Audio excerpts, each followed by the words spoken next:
السلام علیکم ورحمت الله وبرکاته. امید دي تاسو ټول بخیر خوشاله وئ په صحت بروغ یې. ملګرو تاسو ډیره دا خبره اوریدي چې په حرم کې شل تراوی کیږي. صحیح ده چې په مکه کې یا په مدینه کې شل تراوی کیږي او د سعودي عرب په نورو جماعتونو کې چې کوم دی اته تراوی کیږي.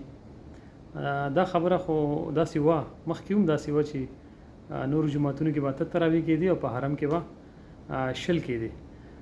دا اوس د حرم تراوی ختم شوې لږ ټیم مخکې نو دا چل چې دا ځل یا کېدی شي تیر کال یو ما هغه خو موږ نه و نوټ کړی خو دا ځل چې کوم دی په حرم کې لس تراوی بیا ورپسې درې وتر کېږي.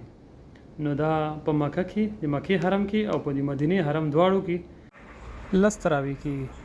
ټیک ده جی. نو دا خبره موږ ځکه تاسو ته کولو غوښتل چې زموږ پاکستان کې ځینې خلکو ته پته هم نه هغه تر اوسه پورې ما ډېر داسې علما اوریدي دي یا نور کسان چې هغه وایي چې په حرم کې په دواړو حرمینو کې شل تراوی کېږي. نو صرف تاسو د معلوماتو لپاره دا خبره په دې ویډیو په ذریعه تاسو ته راکوو چې اوس په حرمینو دواړو حرمینو کې چې کوم دی لس تراوی کېږي. خدای پامان.